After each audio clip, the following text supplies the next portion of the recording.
Hi guys, today I'm going to be reviewing the news from the UFC over the past week.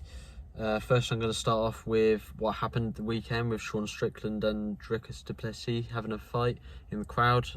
It's quite funny, to be honest. I liked how Sean Strickland told Gilbert Burns' kids to get out of the way. I thought that was quite good of him. It's definitely built the fight a bit more for them next month. I think the press conference that they had on Friday also built the fight a bit for them next month, with Dricus talking about how Sean Strickland had an abusive father.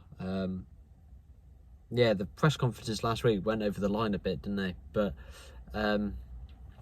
yeah, it's definitely built the fight. That's all to comment on that, really. I don't think Dricus made a comment about how Strickland doesn't punch hard based off of that, and how he could get him down easily because of what they did in that fight.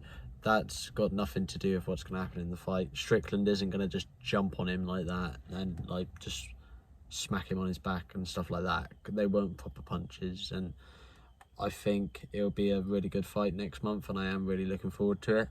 Obviously I'll preview that fight and the card. But yeah, that's all about that, really. Then we're going to talk about the big four fights that were announced for UFC 299. What a card. Like, before this, it already had O'Malley versus Marlon Vera. Then it had Almeida against Curtis Blades. And it had Dos Anjos against Mateus Gambot. Like, big fights already, like main card fights, and now it doesn't even look certain that some of those fights are even going to be on the main card. You got Michael Venom Page against Kevin Holland. You got Ian Garry versus Jeff Neal. You got Gilbert Burns against Jack Della Maddalena. You got Song Yadong against Peter Yan. Just massive fights with massive title implications in all of them, really. We'll just start off talking about Michael Venom Page and Kevin Holland quickly.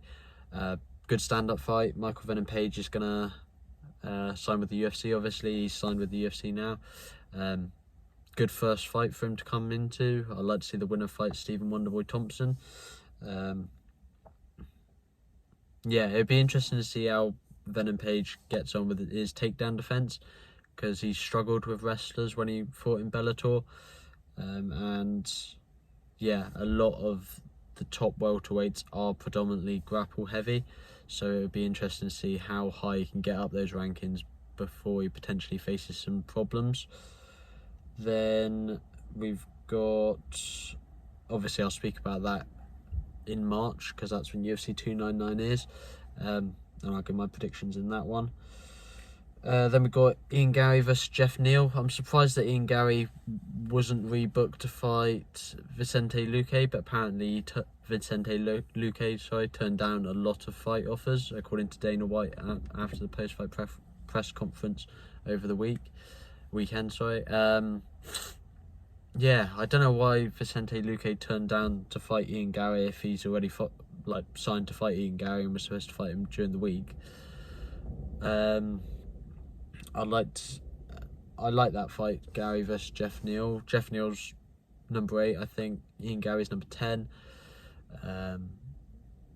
That fight, and then probably one more for Ian Garry if he wins, and then, or maybe 2 more, and then probably a title shot if Leon Edwards keeps hold of his title.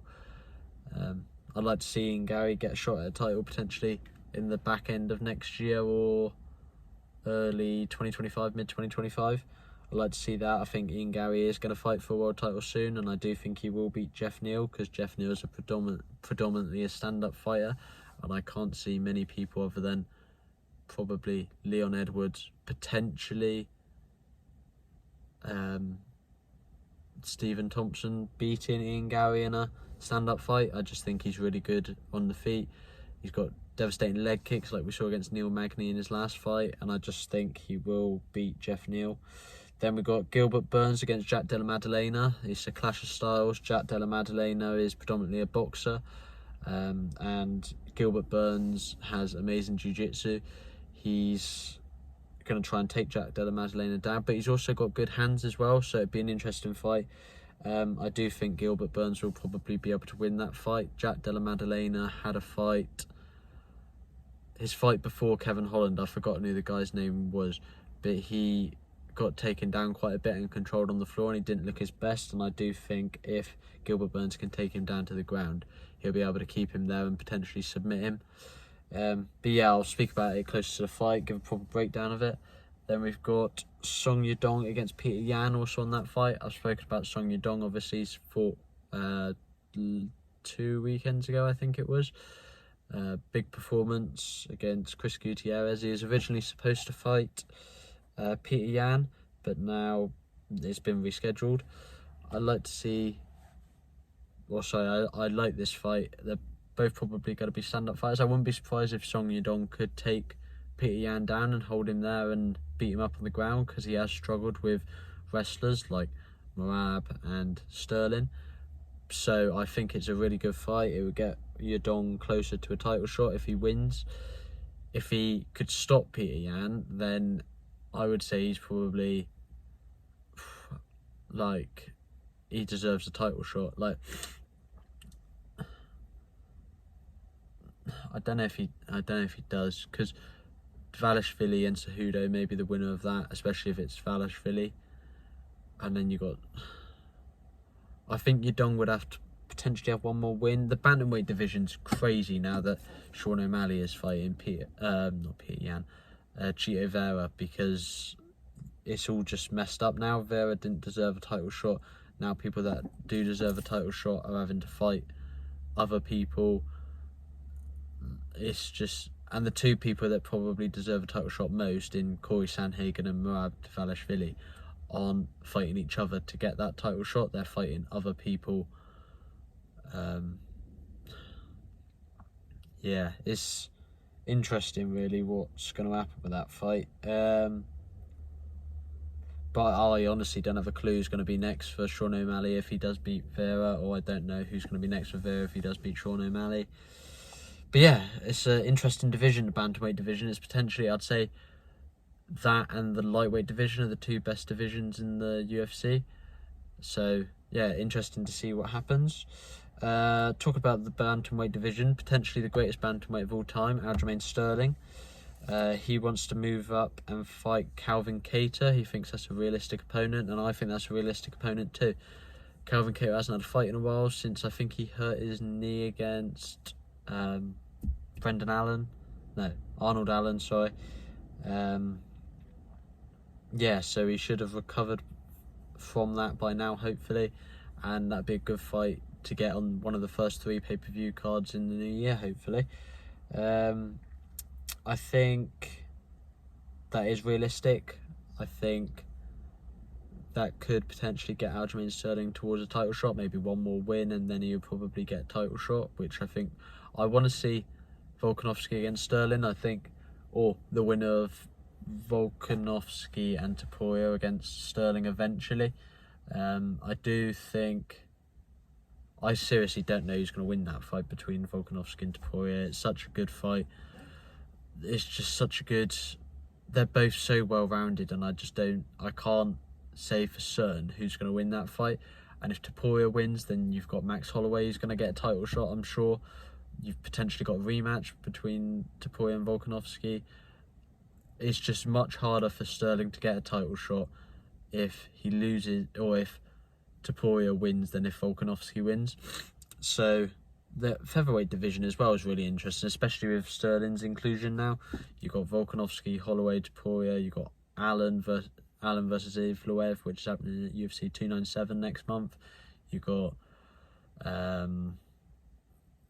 Ortega, you've got Rodriguez, you've got Josh Emmett, who's coming off that brutal knockout. You've got Aljamain Sterling, you've got Calvin Kattar. Such a good division. I'd say it's definitely in the top 4 divisions in the UFC, and it's interesting to see what happens next year. I'm going to be making a video about who I think will be the UFC champions at the end of the year, and I'm going to make a video, or in that video I'm going to quickly outline who I think the champion is going to be, and I'm going to talk about what's going to happen in in the title picture over the next year, what I think will happen personally. It's just a bit of fun really in that video. And then the last thing there's two more things I'm going to speak about. Islam Makhachev, obviously coming off the back of that big win against Alexander Volkanovski, wants to fight Leon Edwards. I'd like to see that fight potentially in October. Get one in for Islam in the middle of the year, and then one in for Leon Edwards in the middle of the year or early year. There's a potential England card in England, sorry. So I'd like to see Leon Edwards and Tom Aspinall fight in that. I think that's June, July. So there's potential that he could then quickly turn around for the Abu Dhabi fight card, which I think will happen in October, which Makhachev will definitely fight on. And then Makhachev could probably get a fight in. He's definitely not going to have 3 fights this year. He's not going to fight on that UFC 299 card. He's not going to fight on UFC 300 card because of Ramadan. So potentially June, July again.